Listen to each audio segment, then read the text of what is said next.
Maintenant que nous avons fini de nous inscrire, nous venons cliquer sur s'inscrire au concours direct.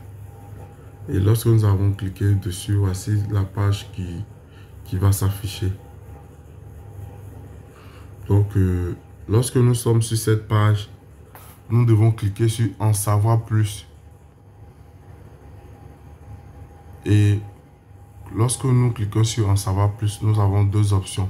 Concours direct pour ceux qui ne sont pas fonctionnaires et concours professionnel pour ceux qui sont fonctionnaires.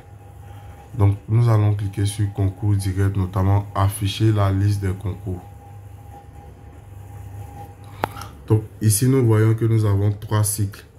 Donc, nous n'allons pas cliquer sur les communiqués que nous allons trouver là.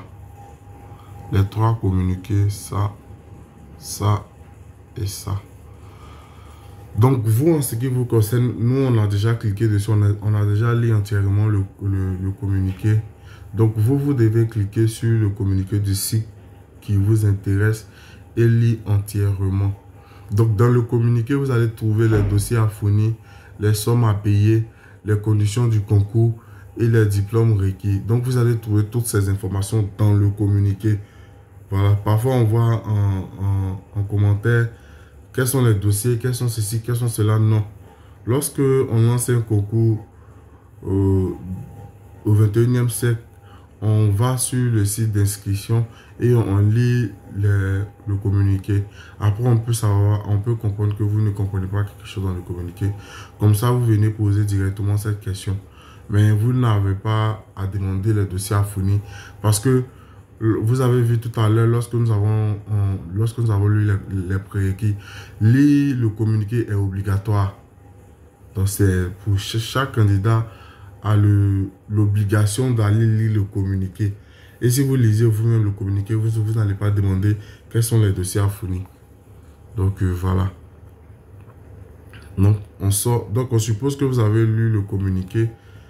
Donc, vous descendez. Et vous cliquez sur démarrer mon inscription.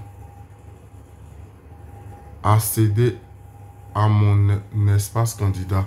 Donc, démarrer mon inscription pour ceux qui ne se sont pas encore inscrits ou accéder à mon espace candidat pour ceux qui ont déjà fait leur inscription. Lorsque vous cliquez sur démarrer mon inscription, on vous demande déjà, est-ce que vous êtes inscrit à un concours, soit administratif ou soit de l'ENA. Bon, administratif n'est pas encore lancé, donc forcément la question concerne uniquement l'ENA. Donc vous cliquez sur non si vous n'avez jamais fait l'inscription. On parle de cette année bien évidemment, non, si vous êtes inscrit l'année passée, ça ne compte pas. On dit, est-ce que cette année-là, vous êtes déjà rendu sur le site pour vous inscrire? Oui ou non? Donc vous cliquez sur non. Donc, la seconde question, c'est de savoir, est-ce que vous êtes fonctionnaire? Donc, vous cliquez aussi sur non. Et étape suivante. Donc, l'étape suivante, ils vont vous demander encore si vous êtes contractuel. Vous cliquez sur non et étape suivante. Donc, là, vous mettez à vous inscrire. Vous remplissez toutes ces informations qu'on vous demande. Voilà, vous remplissez entièrement toutes ces cases. Et vous cliquez sur étape suivante jusqu'à terminer votre inscription.